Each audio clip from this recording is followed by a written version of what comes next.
Texas and Ohio State get set to do battle in the Cotton Bowl with a shot at the national championship on the line. We are here previewing, predicting, and breaking down this game in Arlington between the Longhorns and the Buckeyes.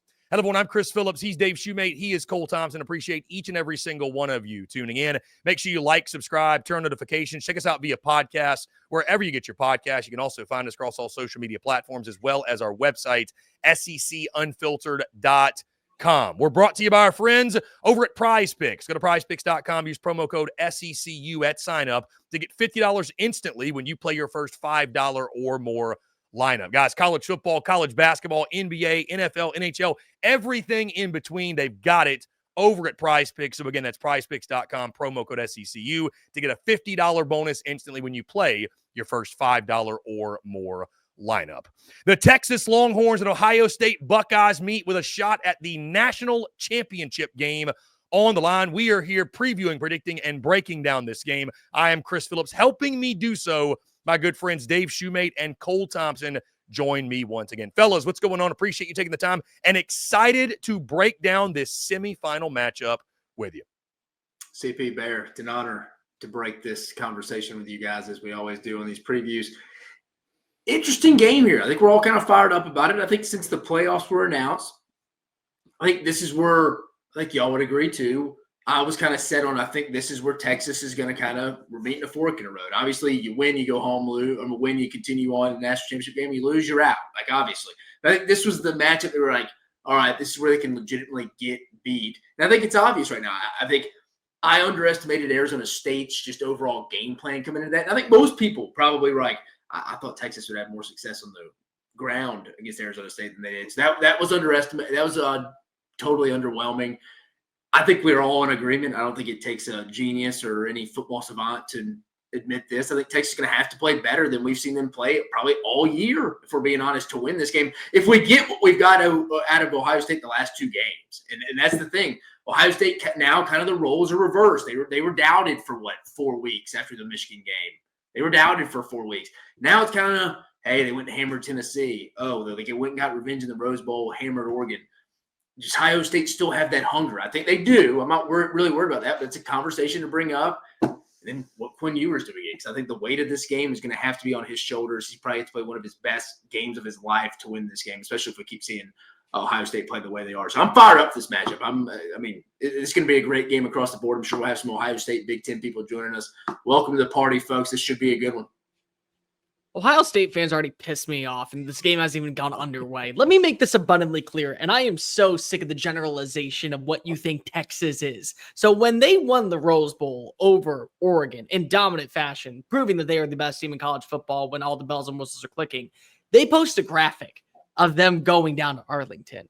And in the graphic, there was a cactus. There was a cactus in the middle of there. Let me make this abundantly clear. In Arlington, there are no such things as cacti. There are no cacti out there. You throw up a Stetson, you throw down some boots. You want to go play in Texas? You want to go mess with the Horns? You pissed off the entire Lone Star State before you even step foot in there. You think that it's loud in the shoe? Watch how loud Jerry World gets between the burnt orange and white, cascading in droves down to Arlington, Texas for a showdown of all showdowns because you dropped a cacti in there. This is going to be the game of the year. I'm calling it right now. I'm okay with saying that right now. When we look back at the college football playoff, why there were 12 teams, this will be the one that we say it was worth the hype. It was worth the wait. It is going to deliver on all ends. Ohio State, Texas in a winner-take-all 3-hour showdown with an opportunity for both coaches to prove to the world, I don't choke in the big one. Like you said, Cole, it doesn't get much better than this, guys. Friday, January the 10th, this Friday, 6:30 p.m. Central Time kickoff on ESPN in Arlington, Texas at AT&T Stadium. Latest line, guys, Texas is a 6-point underdog in this game. Interestingly enough, when this opened up, Texas was a 4-point underdog. So that money has been placed on Ohio State by the sharps and the bettors out there. Longhorns now nearly a touchdown dog. The over-under is set at 53.5. Guys, all-time Texas leads the series 2-1 the last time these two teams met, all the way back in 2009. Texas won that game by a final score of 24-21. Now, guys, as we break down this game, I want to start with this because we do have to mention and make note of what Ohio State has done to this point, right? We talked about it, Cole, you and I, Dave, you and I, all of us, a few weeks ago. the dismantling of what we thought was a pretty solid Tennessee team at the Shoe. That's one thing. Have a great game. Have one good game. So be it. Maybe Tennessee's flawed. Then we saw Ohio State take on the number 1 overall seed, the only undefeated team in college football. And I mean, take them to the woodshed. This game was over with, 10 minutes left in the second quarter, maybe before that. I mean, it felt like it was over in the first quarter. They jump out to that big lead, and they never look back, 41-21 the final. Guys, my question is this, because I know this isn't baseball or basketball or other sports where, you trust the hot hand, right? Like that hitter is hot or that team is hot, that shooter is hot, whatever it is. It doesn't always work that way in football, but that's the thing I run into when I look at this game. With Texas, I kind of feel like I know what I'm going to get out of Texas. I mentioned this in pretty much every game we talked about. Texas, I feel like damn near has played the same game every single week. With Ohio State, they've been a roller coaster. So I think this game, the question for me is more about not which Texas do I get, which Ohio State do I get? Because I think we all agree. There's no secret here where our biases lie. We would like to break down and react to another game after this one. Hint, hint.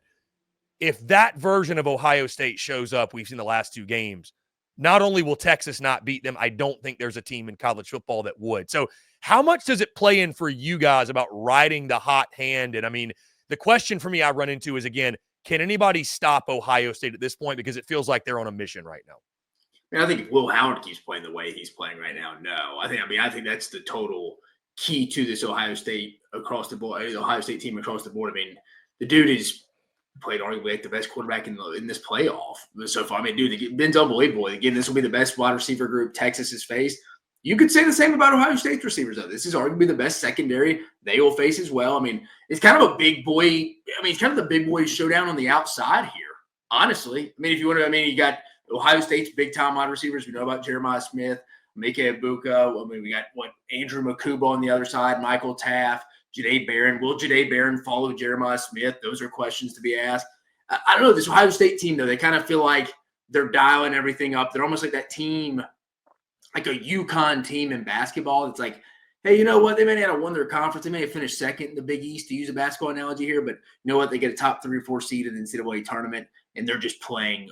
They're the best roster across the sport, and they're playing their best at the right time. That just kind of feels what it is. I mean, if Will Howard stays hot, I don't think this game's close. I think that's what it comes down to here. What can Pete Kwiatkowski do to dial up some pressure? And again, I mean, Will Howard's 0-3 against Texas. Again, I mean, it's a stat, probably it's a little flawed, but it's worth bringing up here. So I think he's the key, the X factor of this game. I also think the Texas defensive line, that's where they can go make their money. And they're going to have – if you told me Texas won this game and the defensive line didn't play well, I wouldn't believe you. I mean, the only team that can beat Ohio State is Ohio State. And we have evidence of that because what did they do against Michigan? They beat themselves. And that's not to go ahead and say that Michigan hasn't earned its flowers being able to get the number over Ohio State. But when you watch the way that they played against Tennessee and then corresponded it into a 2-score victory over Oregon, an Oregon team that got the first laugh in Autzen Stadium, they took the cow-high, diamond-encrusted, boot-buckle, belt-to-ass stick that has literally been hanging on mom and pop's back room for when the kids get in trouble and took it out on those teams. They made it clear that we are the most superior team. Jeremiah Smith is an alien. He's not a real human. I refuse to believe that this man actually is not only 18 years old, but comes from the same species that the 3 of us are. This defensive line is stacked to the brim. I don't think we give enough credit for how well Jack Sawyer has played down the stretch. Tyleik Williams has played down the stretch. How well this defensive front 7 has played, especially at the linebacker position. Caleb Downs does a little bit of everything. If you want him to play in the run support, he can be right there. You want him to play in coverage, he can be right there. He adds value on special teams. It's everything is there.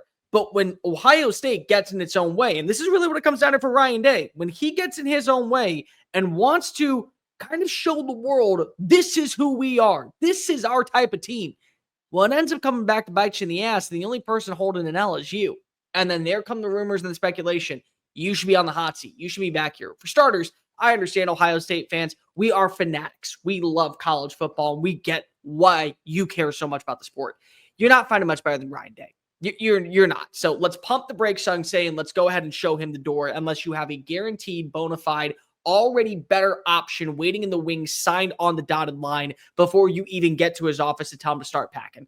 He's the right guy for the job. But still, the self-inflicting wounds come from within the house. They won't come from Texas. Now, Texas can give you your A-plus performance, and let's be real, you want to talk about hot hands, there is no quarterback hotter throwing the football the last time we saw than Quinn Ewers, delivering 2 back-to-back touchdown plays to Gunnar Helm and Matthew Golden on a 4th and 10 cover 0 blitz, and basically picked apart Arizona State's defense to put his team on top. But also, how hot can Texas remain? Because if Texas can have an A-plus performance, the problem is that if Ohio State has an A-minus performance, that might not be enough to even close in spitting distance between these two. That's how forceful Ohio State is. So what this really is going to come down to is, can Texas force Ohio State into making too many mental mistakes to where they can capitalize? And if they do force those mental mistakes, guys, let's just call a spade a spade. Texas has to walk away with positive points. They cannot afford to get an interception and settle for a 3-point score from Bert Auburn. And they can't even really trust that Bert Auburn can be the one to get them the 3 points. That is going to be the game plan of this matchup. If Ohio State gives any reason for doubt, any reason for an opportunity to strike, Texas has to take advantage of it, because that's what bad teams do. That's why Ohio State has the loss on its schedule. That's the only reason. The first game at Austin Stadium, we can go ahead and just chalk that up. Really good play design by Dan Lanning to get the 12-man penalty. The fact that you didn't get out of bounds, you lost the football game because you tried to be who you weren't. Ohio State against Michigan. Be who you are in this game, and you're going to walk away with the win. CP, two things I would first want to say. Bear, I was watching the Rose Bowl the other day, and when we were all watching Jeremiah Smith ball, and I did think for a moment, I'd be lying if I didn't tell the audience, I did think of you for a minute. I was like, man, that looks like Cole Bear Thompson out there. So when you said he's from the same species as us three, me and Chris, I agree with you. It doesn't make sense. I saw a little bit of me and Jeremiah Smith. I mean, trust me, we're both sickos for the own same reason. Now, I'm a different type of alien, but we speak the same language. We speak the same language. Wouldn't you all agree with this, or you'll maybe tell me if I'm wrong? I feel like this is a game Texas has to something has to go good for Texas early, right? Do y'all see them? I mean, again, most of the time this isn't going to happen, but do y'all see them coming back from 13-0 or something? I think momentum is just such a fickle mistress, and Ohio State's playing with so much of it. To your point, yeah, I definitely agree. I think Texas needs to throw that first jab, because obviously Ohio State's first 2 playoff games, and I mean, maybe I'm wrong, but I think early momentum will be important. I think what you're going to have to see is not what happened to begin the third quarter in the Sugar Bowl. You cannot. To your point, Cole, that's the thing is, Dave and Cole, I'm not worried about the start of the game for Texas. I'm worried about the third quarter. That's what I'm worried about. They just, it's why I felt so confident taking Arizona State on the spread. It's not even like an insult to Texas from the standpoint, like, we know they're a good team, but every single game, you do something. You can count on Quinn Ewers with a turnover. You can count on some self-inflicted wound, some blunder that brings the opponent back in. It's like Texas just kind of gets bored a little bit. They're like, let's just make this interesting. If you do that against Ohio State, you're going to get run out of the stadium. Flat out. The problem is that we know who Texas is. They have to get an elite performance from its defense to be able to walk away with a double-digit victory, because the offense is not good enough to take advantages and take on over. The good news was that Quinn Ewers decided to have his best performance in arguably a Longhorn uniform on the last 3 drives. I mean, the way he was playing, the way he was looking, how cool, calm, collective. I don't want to hear any flack from Longhorn fans right now about Quinn Ewers until he gives you a reason to complain. Because the reason why you're standing in the semis is because if he delivered on his end of the bargain. Your defense didn't do that. But again, we know what Texas' identity is. Defense has to be elite for them to walk away with a surefire win. Offense, good enough to make things really interesting going into the fourth quarter. You've got to be confident with what you saw from Quinn Ewers at the end of that football game. I will say that. We talked a lot about Will Howard. He keeps playing, and he was fantastic against Oregon. Quinn showed me something. Again, it was always he's played well before. He's played well in big games. I know that. To do it in a playoff game, down the stretch, all the momentum was on Arizona State side. Again, to your point, Cole, he salvaged their season on that 4th down. I mean, it just I would move into this game, and I do move to this game with confidence. I think Quinn Ewers will play well. I really do. Now, I think he'll play well. I think he'll have a turnover. It's every time. Can you get the turnover done in the first and it may not be his fault. It probably won't be his fault. This is you're bringing up fault here. I'll ask y'all, do y'all think Ohio State's going to have to bring pressure to get pressure? Because, I mean, we've seen it. Texas has shown they haven't been able to hold up front against some teams that are going to be, on paper, worse than this Ohio State front. And they've been banged up, too, on the goal line. That's what I'm saying. So it's like some of this may not be Quinn's fault. And, again, Quinn potentially can get rattled early. And, has he played? I think we all, one of y'all brought it up. I think it may have been Bear. Like, we've seen him have his highs, have his lows. That's throughout every game. He hasn't played a complete game this year, probably. Texas hasn't played maybe a complete Michigan game. You could throw, or Florida out there, but like I would say the Florida game is just complete, but at the same time, it's hard when you're going up against Aiden Warner as like a competition in the QB. Yeah, to be fair, it's not like Quinn played against Aiden Warner. I mean, no. They was a decent Florida defense, but like still, yeah. I mean, I don't know. It's like I've said a lot recently. It's like they got to go put the weight of the shoulder of the game on him. And again, that's a big ask for a lot of quarterbacks, to be fair to Quinn Ewers. And I like Quinn Ewers. But we're not giving enough. You can go win. Everything's got – he's that guy that, like, everything has to be perfect. I feel like he's not a guy I think it's going to be like, hey, an improvision play. He goes, makes it down the stretch where it's just like, we can't teach that, brother. Like, I think that's what puts a lot of pressure on Sark to draw up the perfect plays over and over and over again. At some point, your guys just got to go make plays. And I think he needs everything to be on schedule. Yeah, he needs it all to be on schedule. Yeah. But also, it would benefit if just there be someone off schedule for Ohio State, because this is the #1 secondary in the country. I mean, that's the difference between going up against Arizona State, where some of the balls that you throw that are maybe slightly behind your receivers, or maybe even a little bit too low to the ground, and you get a really good play by Matthew Golden or DeAndre Moore. Yeah, that ain't happening against Ohio State. They're going to pick you apart if they give you an opportunity. You have to be sound on every throw. And I mean, like, even the Matthew Golden touchdown play, incredible decision by Quinn to stay in the pocket. That ball's any lower, that's a drop. You cannot do that against Ohio State. They will make a play on that football. And you got your matchup, baby. Caleb Downs, Gunnar Helm. You know what? I'm going to tell you guys right now. This is the game. This is the one game. And I have been very, very stagnant on this kid. I've made it abundantly clear throughout the year how I feel. This is the game you brought Isaiah Bond in for. This is the game that you made sure that We're number confident 7 he's going was coming in this on game. in. We're confident he's going in this game. I think you have to be. And even if he is at 80%, you give him 3 plays. Those better be the most impactful plays. This is the game you brought in Isaiah Bond for. This has to be the game that Isaiah Bond goes off. I love Matthew Golden. I love DeAndre Moore. I love what I've seen from Gunnar Helm in this tight end position. This is the one that when you say Isaiah Bond came to Austin, it was for this exact moment. He has to live up to it down in the AT&T Stadium. He has to.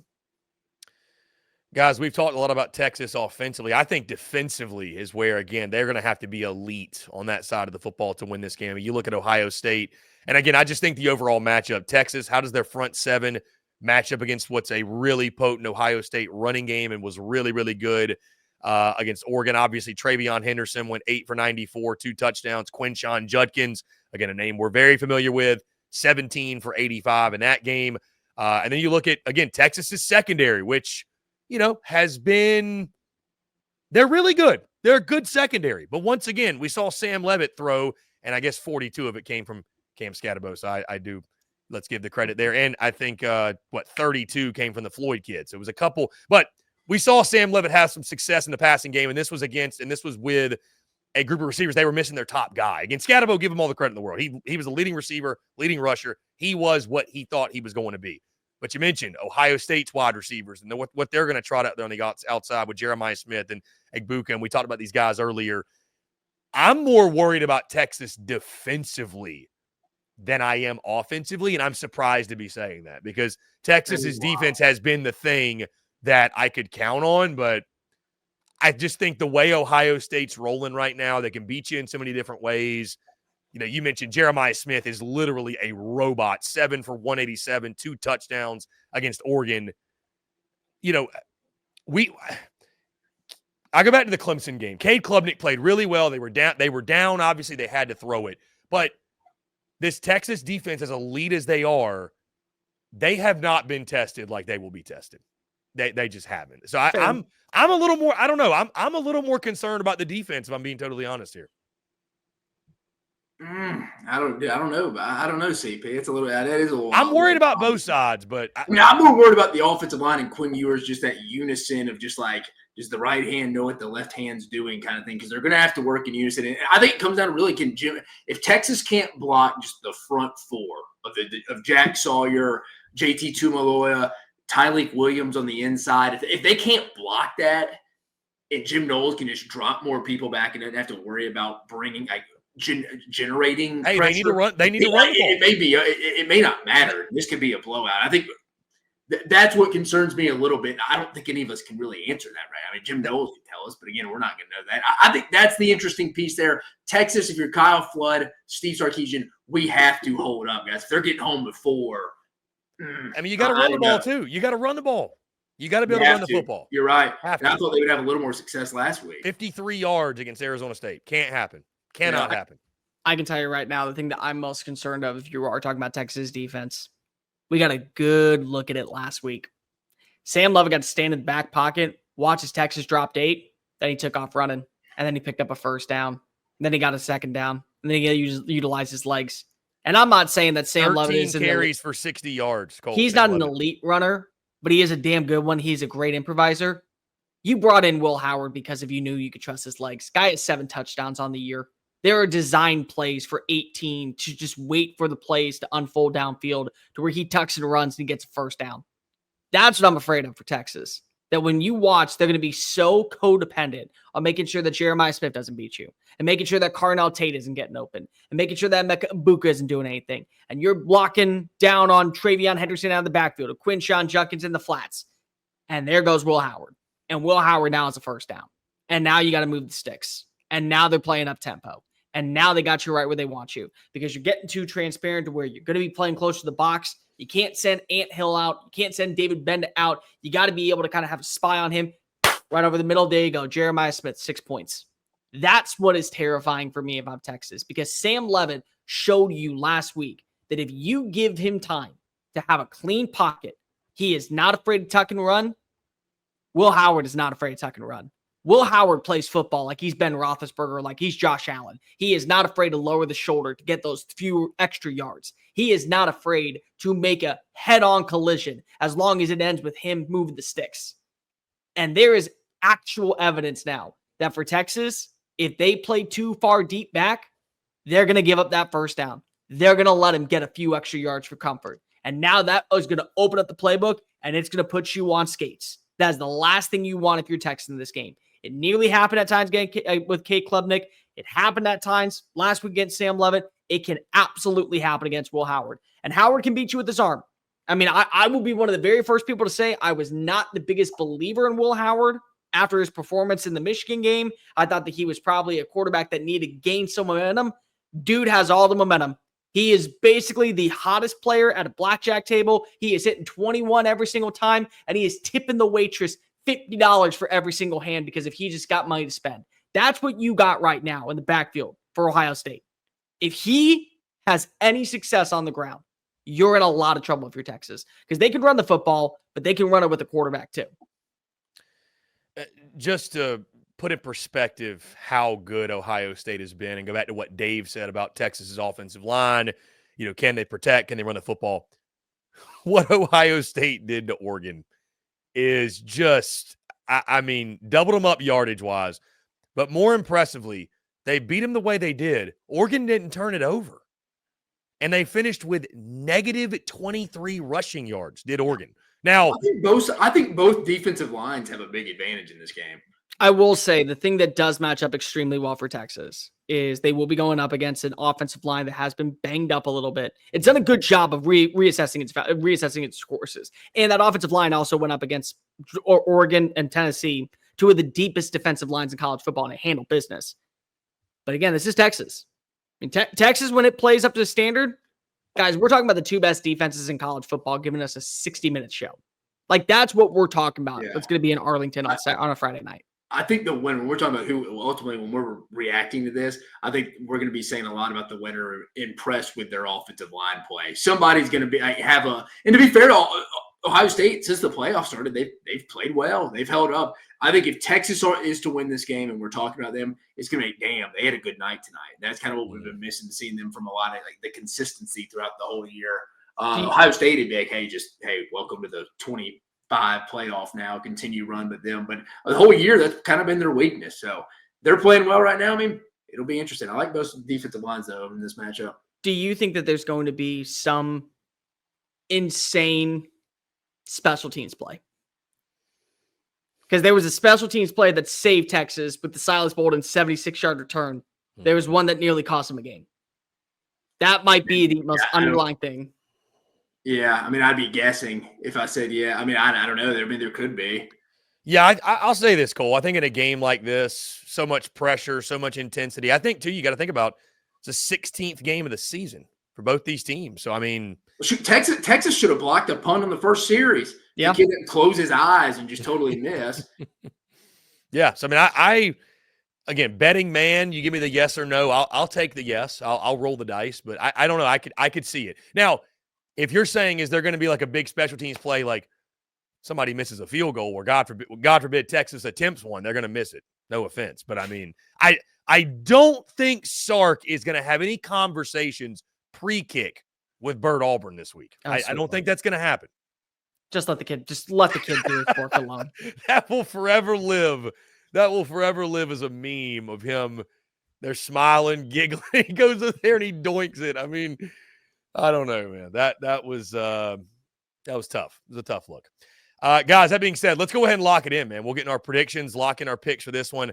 I'll start, then we'll go Dave, and we'll let the Texan go last when it comes to this one. Ohio State and Texas, Longhorns and Buckeyes with a shot at the national championship on the line in Arlington at the Cotton Bowl. And it doesn't get much better than this, guys. I mean, no matter what side you're on, who you're picking, what have you, sit back, relax, grab your popcorn, get comfortable in the chair, and watch this thing unfold. Guys, as I mentioned earlier, the thing I've been wrestling with is this.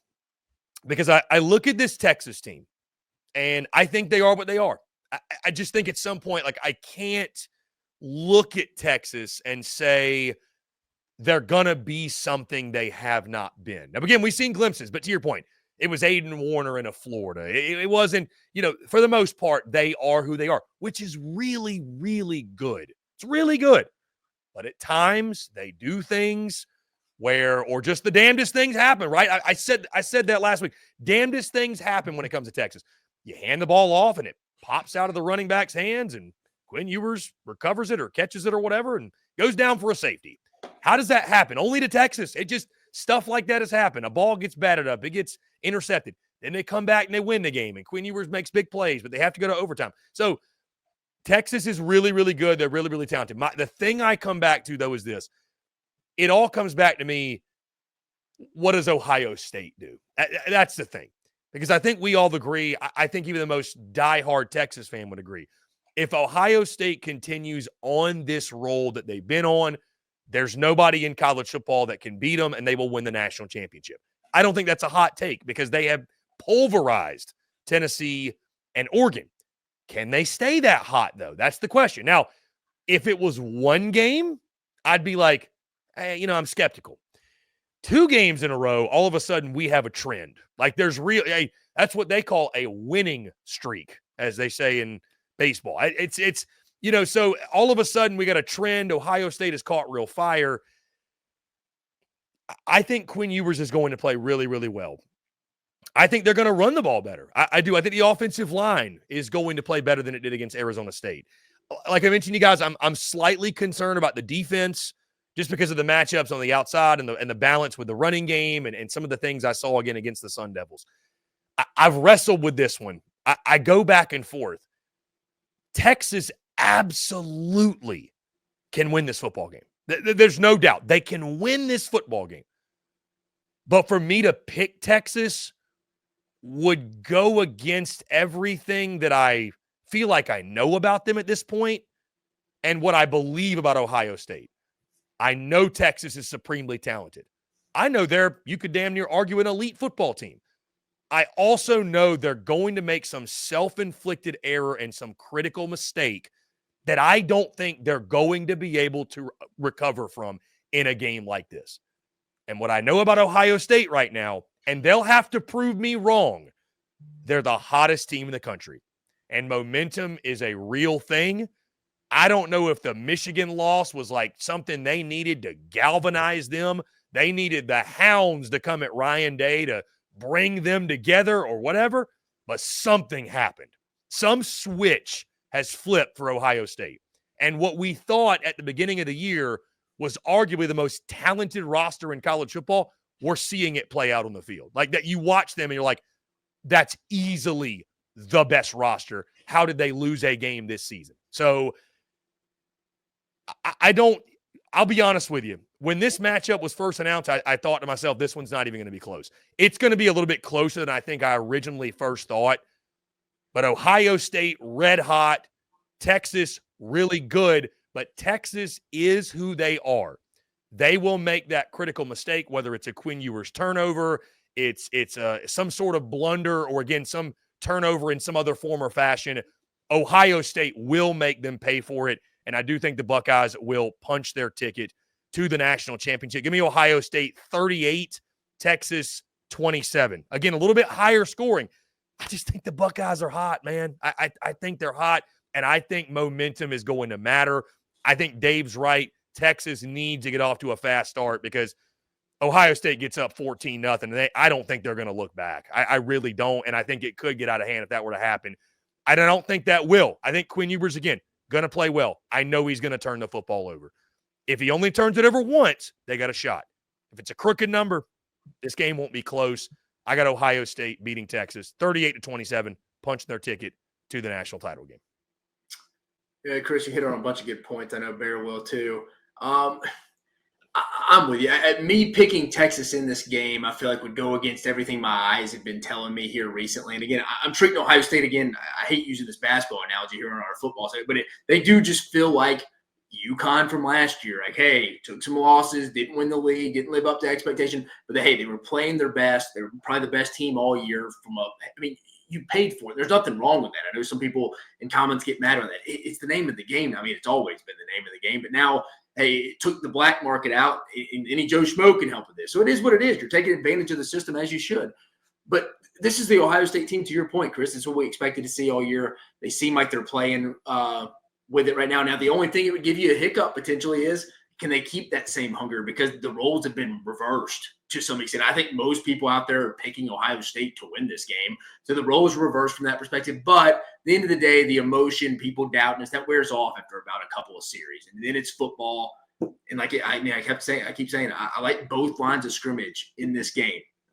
I'm with you, Chris. I definitely see past the victory for Texas in this game, and I think if Texas wins this game, it's because they played well on both sides of the line of scrimmage, specifically that offensive line. I think the defensive line has some matchups specifically, but that offensive line, like I keep mentioning, I think the key is, will Jim Knowles have to generate his own pressure, bringing 5 or 6 to get Quinn Ewers off his landmark and get him uncomfortable?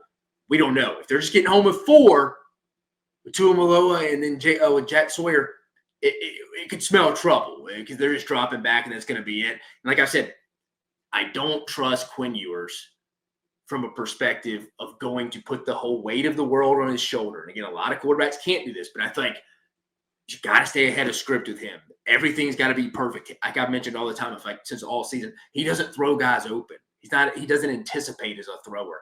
Plays have to be designed open for him. That's why I think he'll struggle in the NFL. It puts a lot of pressure on Steve Sarkisian. I don't think you can do that against elite competition. I think this is one of the few teams in the country that's more talented than Texas. I don't know. I'm with you. I think this game's going to be closer than probably my final score will indicate. But give me Ohio State. I'm going to go 33-20 Ohio State. But I think it's closer than a double-digit game. It's still a late-score game. Puts it away. I just trust Ohio State more right now. Like I mentioned, it's putting a lot of pressure on Steve Sarkisian, just dialing it up to perfection on Friday night. Why are you laughing? That sly grin on Cole Thompson's face. Look, here's the deal. You're asking me who's the better team. It's Ohio State. It's Ohio State. They're the Justice League. They have every single piece that you could ever want. They have a Batman. They have a Superman. They have a Wonder Woman. They have a Martian Manhunter. They have a Flash. They have a Green Lantern.